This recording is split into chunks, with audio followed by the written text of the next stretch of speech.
Hey guys, welcome back to Japanese Kanas 🔸ヲㇳㅢ School. My name is Xiao. So far in this series, we've talked about every missing spell in the Kana table you learned from school. And in this episode, we're going to cover the small kanas in Japanese, which are sometimes called 捨て仮名.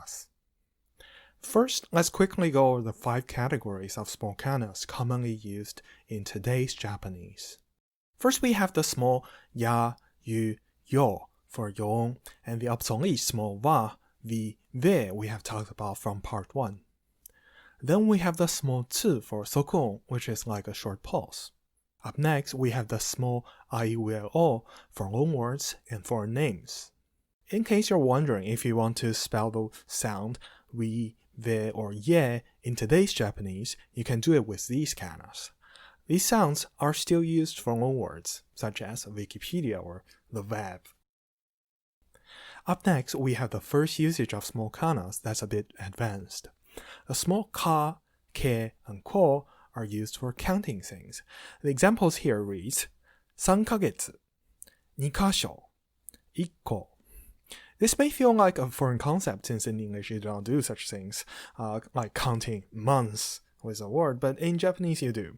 No, despite it can be written with a small ka or ke, it's pronounced ka. Yep, it's one of those kanas.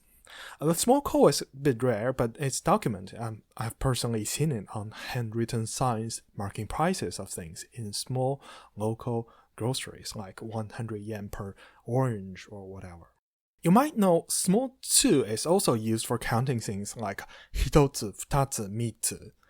Normally, this is done with a regular side tsu, but you can see small tsu in names of places to this day because they used to be spelled that way.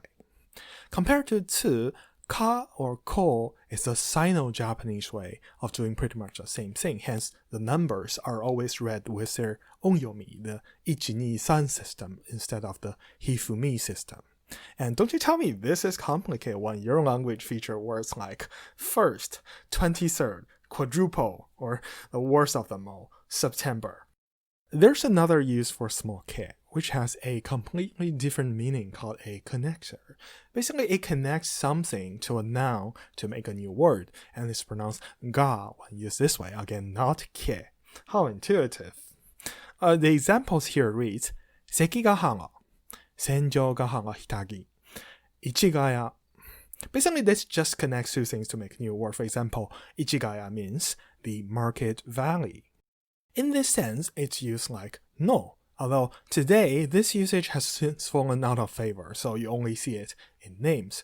When this happens in regular Japanese, which is very rarely, it's usually the full-size hiragana ga, like wagakuni. So that was the 5 types of small kanas commonly used in today's Japanese language and probably what you learned in school. Up next, let's look at what you don't learn in school. Small kanas are used to express how things sounds like.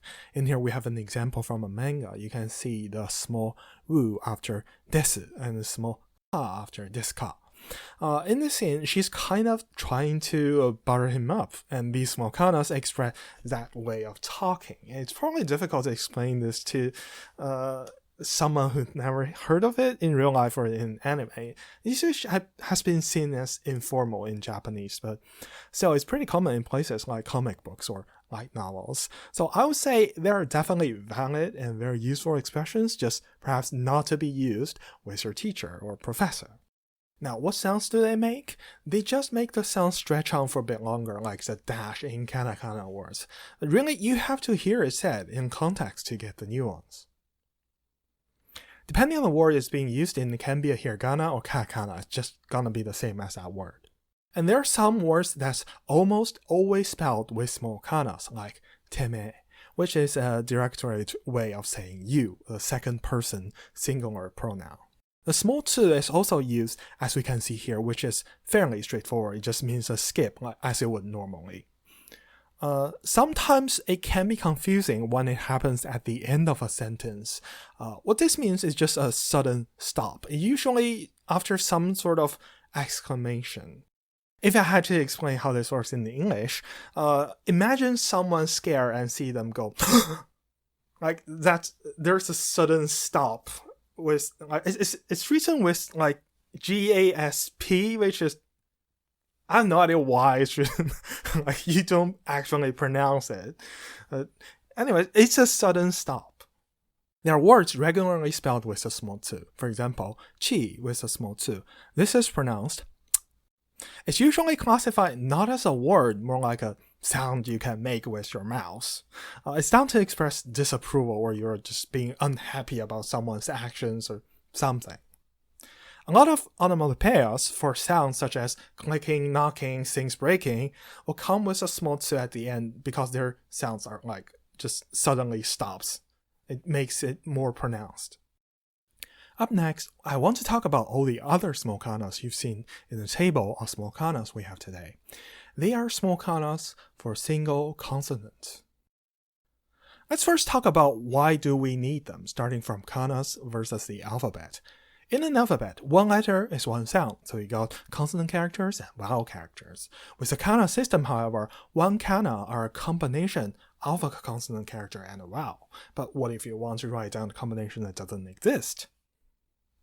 If you think about it, what the small -ʻāinuʻeʻo characters really do most of the time is to convert the kanas before them into a consonant character. And using them, you get to expand the number of possible consonant-vowel pairs in Japanese. In Chinese, we have a similar system, by the way, which uses 2 known characters to spell a new character. In here, we have tu, lang, tang. The problem with this system is you still can't write consonant in certain places, like at the end of a word, because there's no vowels after it. You still don't get the full freedom as you would with an alphabet. In Japanese loanwords, we can often see vowels that are forced, as you can see in these examples. Kato for cat, dogu for dog, and storaik for strike. There are some situations when preserving the original sound is crucial, such as spelling another language, and small kanas has been used for that. For example, the Ainu kanas and the Taiwanese kanas. So I guess technically the next part isn't quite Japanese kanas, but still.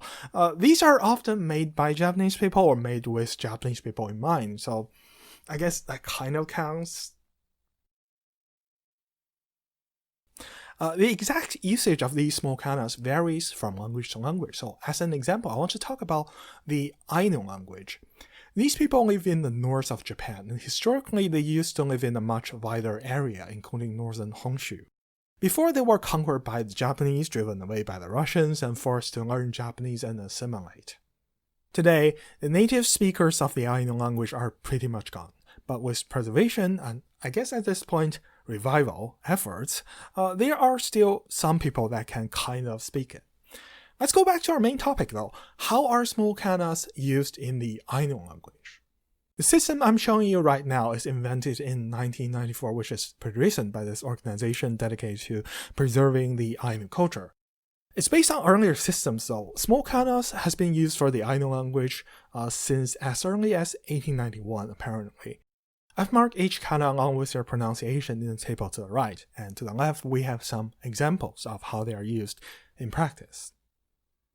There are a couple of things you may find confusing in this table, first one being the small 2.